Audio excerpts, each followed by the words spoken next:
American settlers, isolation, self-sufficiency, and harsh but beautiful nature. These words paint a picture of life in the wildlands of America. In the 19th century, thousands of people headed west in search of land, freedom, and a new life. They left civilization behind and built their homes from what nature provided: wood. These log cabins were not just shelters. They were symbols of perseverance, survival, and the desire for solitude.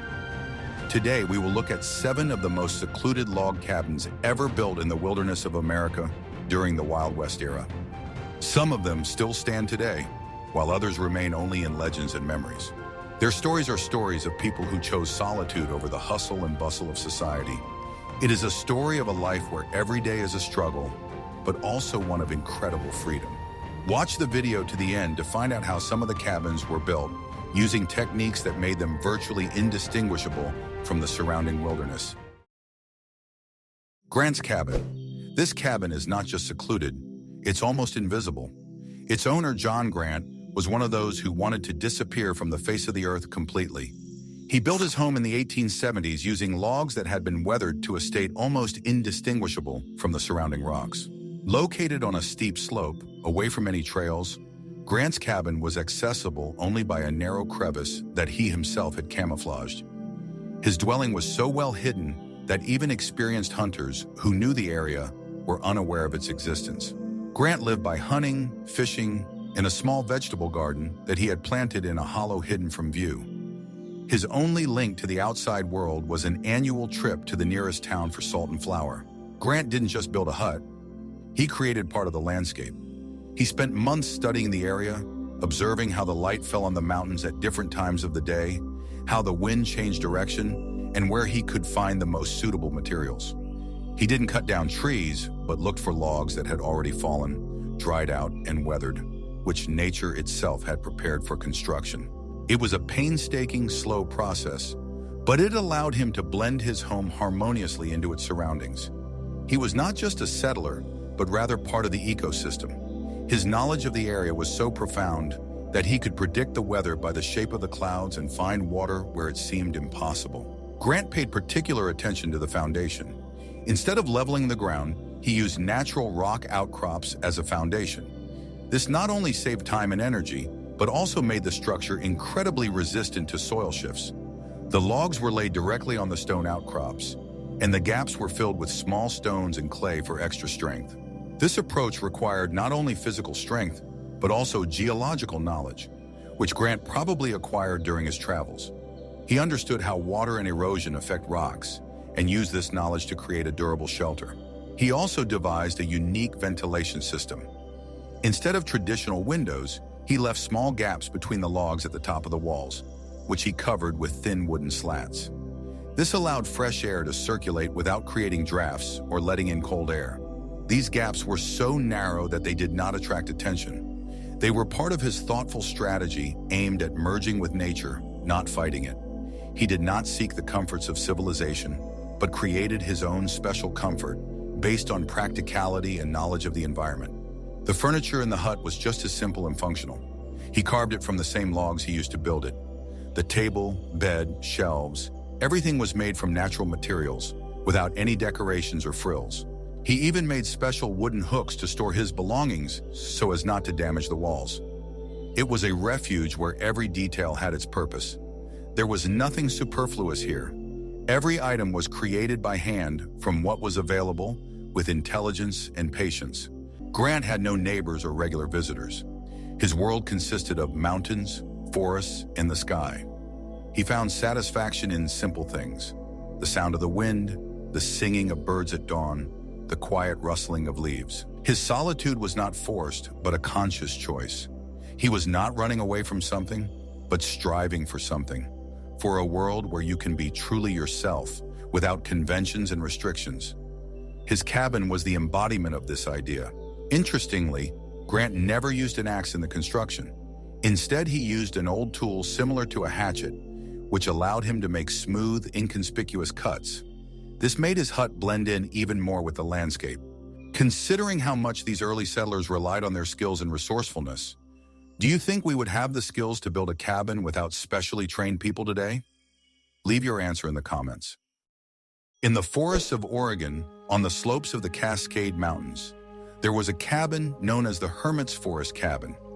Its owner, whose name has not been preserved in history, settled there in the 1880s. The cabin was built in a dense fir forest on the banks of a small river. The peculiarity of this house lay in its construction. It was not simply a log cabin, but a combination of logs and stones gathered directly from the river. The stone foundation and part of the walls made it sturdy and flood-resistant. According to stories, the hermit spent more than a year simply collecting suitable stones before he began to build the walls. He chose only smooth, water-worn stones that fit easily on top of each other, creating a solid foundation. This method was incredibly labor-intensive and required tremendous patience, but the result was long-lasting. Over the years, while he was collecting stones, he got to know the area well and was able to build his home in the most protected and secluded spot. He had no stove, so he used a fireplace that he built himself from the same river stones. The fireplace was not just a source of heat, but also the center of his home, a place where he cooked and spent long evenings. He built it with great attention to detail so that it would give off as much heat as possible and not smoke. Inside the fireplace, there was a built-in shelf for heating water, which was very convenient. The stone walls of the hut accumulated heat well during the day and released it at night, which helped maintain a comfortable temperature even on the coldest days. The hermit also paid great attention to the roof. He did not use standard wooden boards but created a multi-layered covering.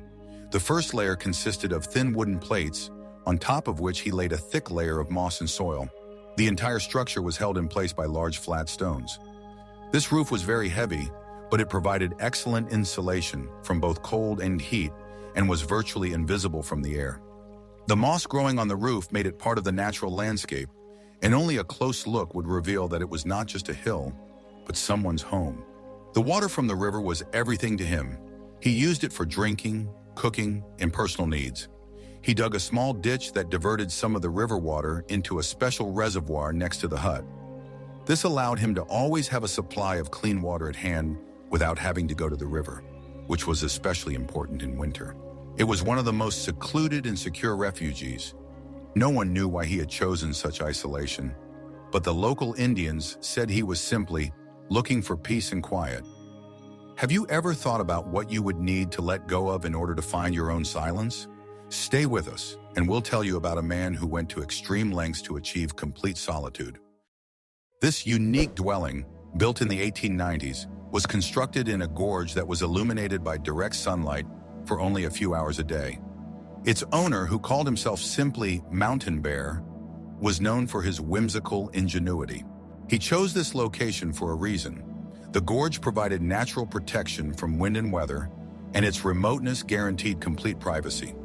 The hut was dug into the mountainside, and its facade was lined with logs, making it virtually invisible from a distance.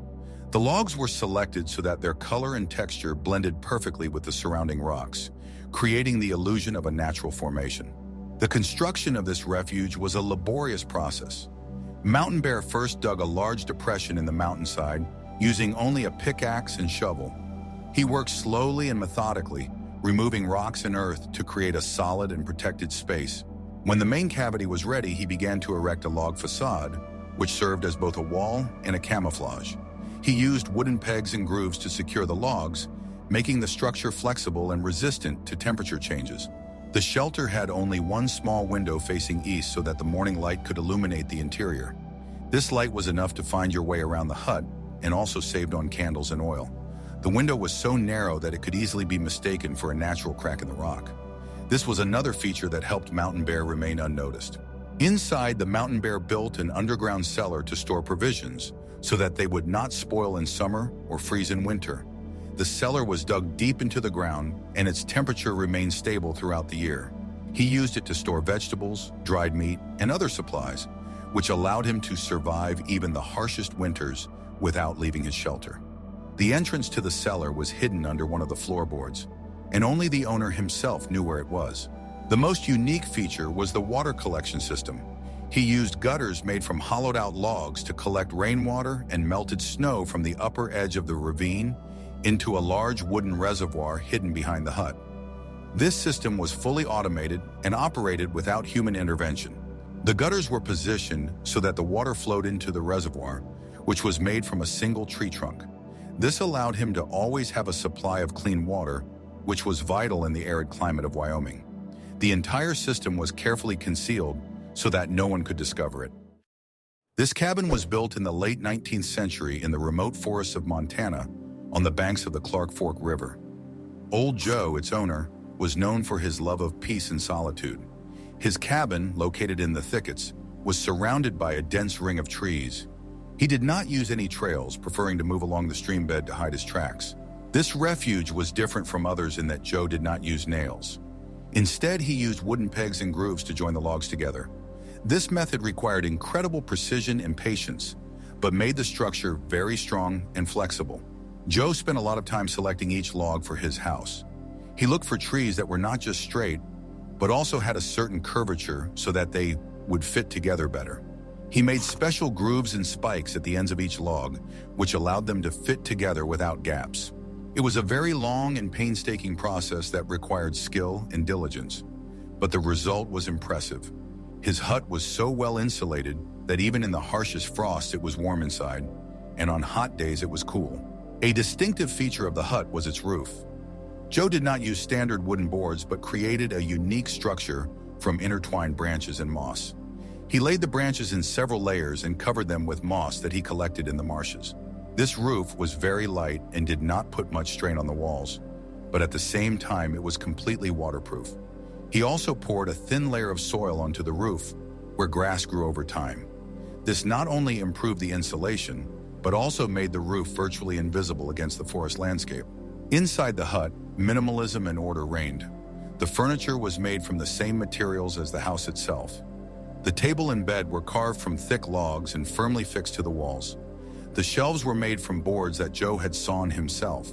He had no stove, but he did have a fireplace, which he built out of stones. The fireplace was not just a source of heat, but the heart of his home. In the morning and evening, he lit a fire, and the crackling of the logs was the only sound that broke the silence of his dwelling. Joe was so secluded that the people who occasionally passed by were unaware of his existence. His cabin became almost mythical, and many thought it was just a legend. What do you think was the greatest risk for a lonely man living in such isolation? For the hero of our next chapter, the risk was not getting wet because he decided to build his house right above a stream. Located in the remote forests of Idaho, this cabin was built in the 1870s by an unknown settler. It was unique in that it stood on the stilts directly above a stream that flowed beneath it. This was done not only to protect it from moisture, but also to provide access to water. The floor of the cabin was solid, but there was a hole covered with a wooden lid so that water could be drawn without going outside. The logs from which it was built were roughly hewn but tightly fitted together. There was not a single nail, only wooden joints. The log cabin was covered with a thick layer of moss and clay to insulate it from the cold. The only entrance to the hut was on the side opposite the stream. The settler who built this house obviously possessed not only ingenuity, but also an exceptional understanding of the laws of nature. The choice of location for the construction was very wise. Building over the stream provided not only constant access to water, but also natural coolness during the hot summer months. The stream served as a kind of air conditioning system, and its murmur created a peaceful atmosphere. To protect the piles from constant moisture, the builder treated them with resin and tree sap, which made them more durable and resistant to rot. The floor of the hut was solid, but there was a hole in it covered with a wooden lid. This was not just a convenient detail, but a vital element. In harsh winters, when the stream could freeze over, this hole made it easy to break through the ice and get access to water. It also served as a kind of refrigerator for storing food. The water under the floor remained cold even on the hottest days, and the food did not spoil. It was an ingenious solution that demonstrated a deep knowledge of the environment. The logs from which it was built were roughly hewn but tightly fastened together. There was not a single nail, only wooden grooves. The builder used a technique that required incredible precision. He carved grooves and spikes into each log so that they fit tightly together without leaving any gaps. This made the structure very strong and flexible, capable of withstanding strong winds and snowfalls. In addition, this design was more environmentally friendly as it did not require additional materials. The log cabin was covered with a thick layer of moss and clay to insulate it from the cold. The clay and moss created a perfect barrier that kept the cold air out and the heat in. The moss, which grows in damp places, served as an excellent insulator and did not rot. The clay he collected from the banks of the stream was the perfect binding agent. This method, used by many settlers, was not only effective but also inexpensive. The only entrance to the hut was on the opposite side of the stream. This was done to conceal the dwelling as much as possible and make it less noticeable. In the mountains of Nevada, far from any settlements, stood one of the most unusual huts of the Wild West. Its owner, nicknamed Desert Fox, built his refuge not on the surface, but in a hollow in the rock. He dug out a small space and lined it with logs on the inside. The facade of the hut, constructed from the same logs as the interior, was virtually indistinguishable from the surrounding terrain. The window was so narrow that it looked like a simple slit. This shelter was not just a home, it was part of the mountain itself, and its inhabitant used this to his advantage. The Desert Fox lived by hunting, small game, and gathering. The choice of location for this hut was dictated not only by a desire for solitude, but also by a desire for safety. The recess in the rock provided natural protection from sandstorms, strong winds, and sudden temperature changes typical of desert areas. To build his hut, the Desert Fox spent months working with a pickaxe and shovel to dig out a large enough space. He removed stones and sand to create a level floor and walls, and then began to line them with logs. He brought logs for the interior from nearby ravines where rare trees grew. He processed them by hand so that they fit tightly together and created smooth, even walls. He packed moss and clay between the logs for extra insulation. As a result, his hut was not just a shelter, but a cozy and protected place where he could hide from the scorching sun and the cold of night. Inside the hut, a special niche was dug into the rock, which served as a place to store food. Thanks to the constant temperature of the rock, this niche functioned as a natural refrigerator. In it, the Desert Fox stored dried meat, nuts, and seeds that he gathered in the surrounding area. This allowed him to stock up for a long time and not worry about hunger.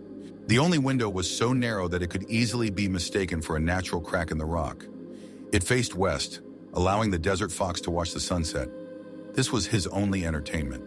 The Desert Fox lived in complete solitude, his only companions being the wind and the sun. He found pleasure in simple things, watching the stars, the silence, and the tranquility. His solitude was not a burden, but a choice that gave him complete freedom. This refuge was not just a home, it was part of the mountain itself, and its inhabitant used this to his advantage. What was the most important character trait needed to survive in such isolation? We'll tell you more. In the canyons of Arizona in the 1880s, a cabin was built that was completely hidden from view. It was located at the bottom of a deep gorge that was so narrow that light only reached it at midday. The choice of this location was dictated not only by the desire for solitude, but also by the need for protection from the scorching Arizona sun. The coolness and shade of the canyon were invaluable. The builder of this hut, whose name has not been preserved, used logs from trees that grew right in the canyon, which allowed him not to drag building materials from far away. He worked slowly and methodically, as each felled trunk had to be moved by hand to the construction site. The logs were rough but strong, and he joined them together with wooden notches and pegs, making the structure sturdy. The interior of the hut was finished with smooth slate, which the owner mined on site. He broke large slabs of slate into smaller pieces to line the walls and floor. The slate not only gave the house a unique look, but also helped keep it cool on hot days.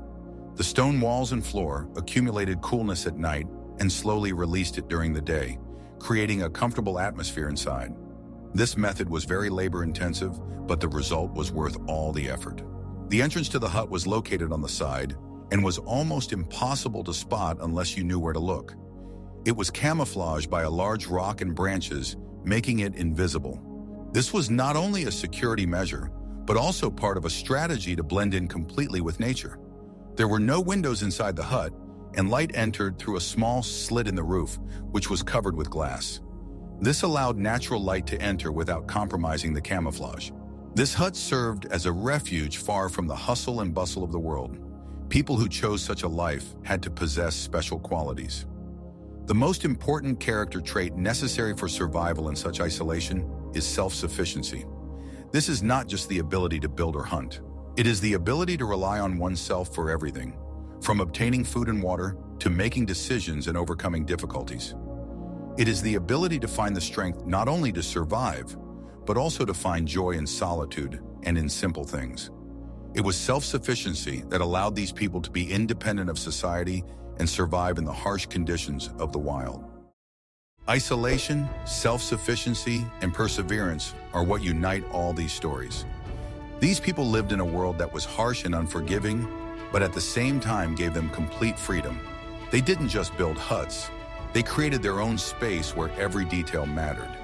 These weren't just houses, but symbols of their desire for independence and a life in harmony with nature. Their stories show that human ingenuity and strength of spirit can overcome any obstacle, even in the wildest and most inhospitable places. Which of these houses do you think is the most unusual? Write about it in the comments. And don't forget to subscribe to the channel so you don't miss any new videos.